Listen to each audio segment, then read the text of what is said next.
You're listening to Sip and Grow the podcast, the show where we taste awesome, delicious wines while having unfiltered conversations about our passions, experiences, struggles, entrepreneurship, and life. My name is Nicole Di Pasquale, and I'm a wine enthusiast just trying to pursue her passions and dreams while taking you on the journey with me, one episode at a time.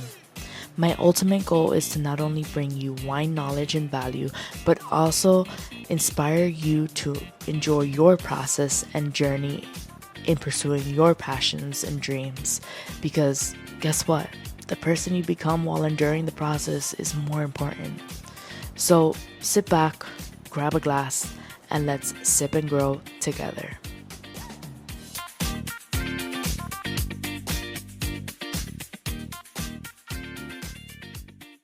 Hi guys, welcome back to another episode of Sip and Grow the podcast with me, your host, Nicole Di Pasquale. So today we're going to touch on one of my favorite grapes. We've already talked about it. Most of you know about it, and if you don't, now you're going to find out what one of my favorite grapes is, which is the Malbec grape. But today, this Malbec is from France.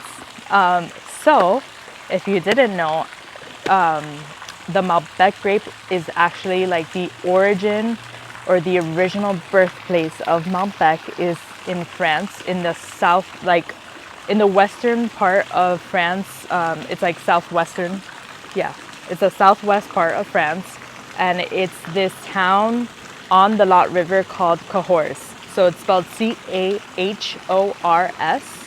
And this grape has been in Cahors for like over 2,000 years basically. So it dates back to like the 13th century. This specific wine that I have here, how much did I pay for this? Oh, 30. Okay, so I got it at Total Wine for $30. I think that's a decent price point, especially because it's a wine from France, and typically a wine from France tends to be on the expensive side. We're currently, since we're outside and I had put this in the fridge to get cold real quick, the bottle is sweating. The bottle is sweating a little bit. So apologies. But this is from Chateau de Mercues. And it's a 2019 vintage. And the guy who originally bought this chateau is called Georges Vigoureux. So Georges Vigoureux bought it in like 1983, but this chateau dates back way before 1983. He just happened to take over it at that point. But I wanted to introduce you to kind of like some history of Malbec and Cahors, because since it goes back to like the 13th century, it was actually way back when, in the Roman era, the Romans loved this grape. So they called this grape the black, or they called this wine black wine, basically, because it was the wine that they loved to drink. They called it the black wine of Cahors, because every time they would be there, like, first of all, let me just say that Cahors was one of those places that was popping in the 13th century. Like, people all over Europe would be like, hey, what are you doing? Let's do a weekend trip to Cahors, because, you know, I heard it's lit over there. They have this cool, like, amazing, popular grape, they call it the black wine of France or whatever. So, like, we need to go and try it out and, like, party. So, like, at any palace dinner, party, etc. that you were at during that time, everyone would drink Malbec. So it was very popular, as you could see. So in this specific chateau, I was reading up on like the appellation of where like the vineyard is, or the vines are grown basically. So apparently in Cahors, the typical appellations there, or like vineyards where vines are grown, right? They typically have per 1 hectare, which 1 hectare is about 2.5 acres. So per 2.5 acres of land, typically in that area, they plant around like 4,000 vines. This specific chateau, what differentiates them from other like chateaus or vineyards or wineries in that area is that for the Malbec vines, they actually have about 6,666 vines per 2.5 acres or per 1 hectare, which is a shit ton of vines in one, I mean, it is 2.5 acres is a big lot of land. But what the advantage of having that amount of vines per hectare is that it actually reduces oh my God, mosquitoes. It reduces the yield per stalk, and which reducing the yield per stalk increases quality and concentration for each of the grapes per the vine. So it's a very positive thing. And yeah, like this is the birthplace of Malbec. I'm excited to try it. They also say like, so once it started getting popular in Argentina was when the French were like, yo, I don't understand why these people think that this grape is from South America when it was always popping here since the Roman era. I don't understand why they're not giving us credit for it. So one of the things that they did to like kind of upgrade the seriousness of where it was from is that they got certified, like A.O.C certified, which France has its own like regulation system, and A.O.C stands for, I don't know how to read it. It says Appellation d'Origine Protégée. Basically, it's just like a certification that certifies that this is good quality Malbec from Cahors, France. That's it. It's like the same. It's similar to the Italian regulation system, but they have their own set of rules for their certifications.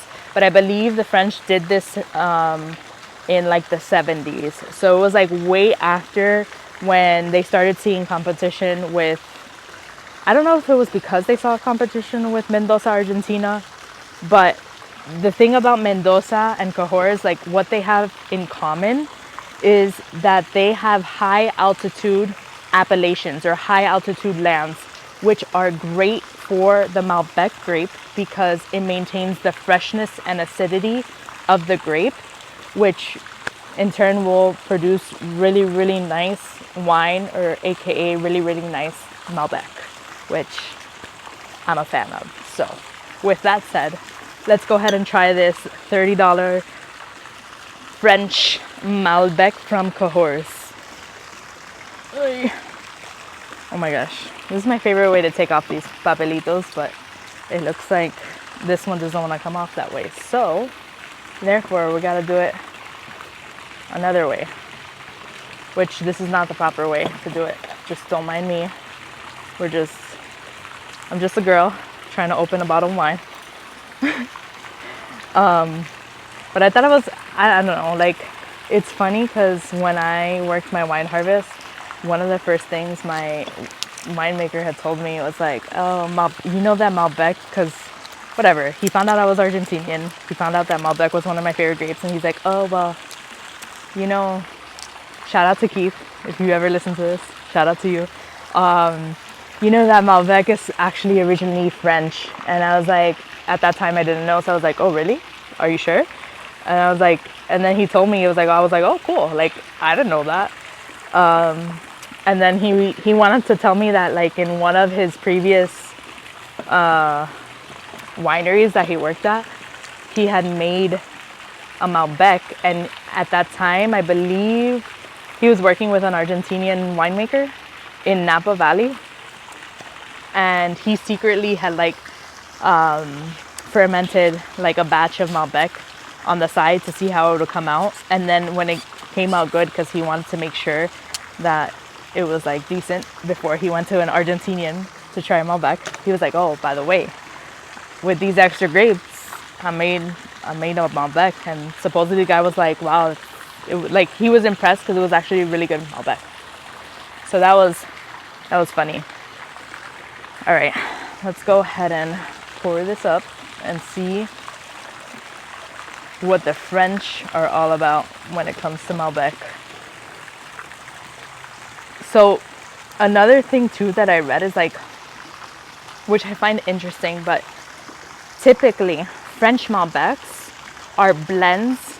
Like they'll have a higher percentage of Malbec, of the Malbec variety in the wine, but they tend to blend it with either Tannin or Merlot. So this actual bottle is a blend of Malbec and Merlot. So it's 85%. It's made of 85% Malbec and 15% Merlot. So typically, Malbecs from Argentina are made of 100% Malbec grape, and then French Malbecs are typically made with either a blend of the Tannin grape or the Merlot grape. It just depends on which one you get. And also, you can find 100% Malbec varietal in a French Malbec, but it's not as common in that area. But there are some producers that do it based off of just one grape varietal, or the Malbec grape varietal, as I should say. Let's go ahead and try this.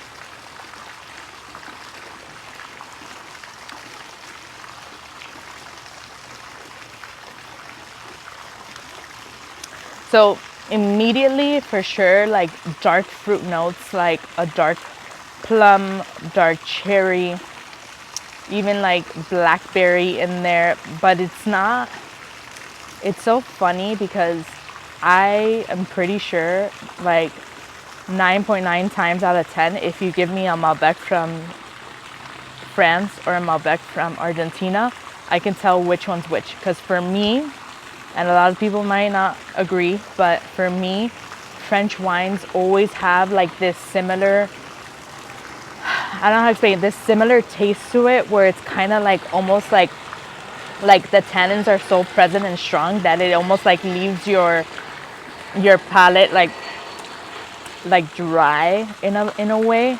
It's not a bad thing. I think this wine is actually delicious, but for me, it's like, it almost has the tannin texture or taste of like a Chianti from Italy.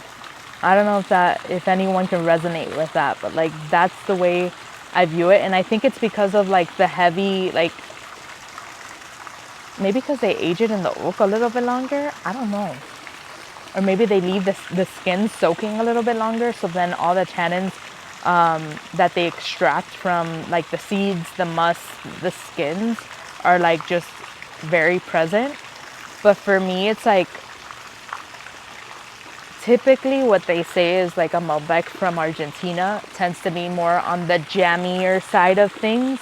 So I tend to like more Argentinian Malbecs just because for me it's a little bit smoother on the tannins versus it kind of being rough on your palate and then going down. But that's just me, my personal opinion. I think this is a very good Malbec. I just do think it has that tannin dry texture to it where it like stays lingering on your palate and then goes down smoothly. But I would say other than that, it's similar. It has like blackberry notes, black fruit notes. It also has like very like pepper, spicy notes of like spices for sure are very present, especially when you drink it.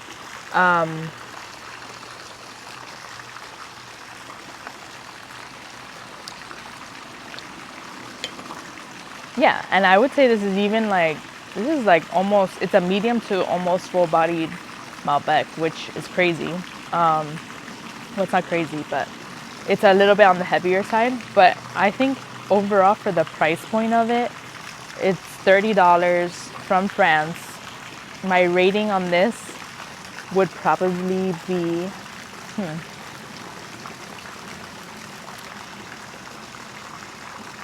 8.3 out of 10. I think it's a very good Malbec. But personally, I think I prefer a Malbec from Argentina. But let me know if you guys try it and let me know what you think. Let me know if you prefer French Malbecs over Argentinian Malbecs.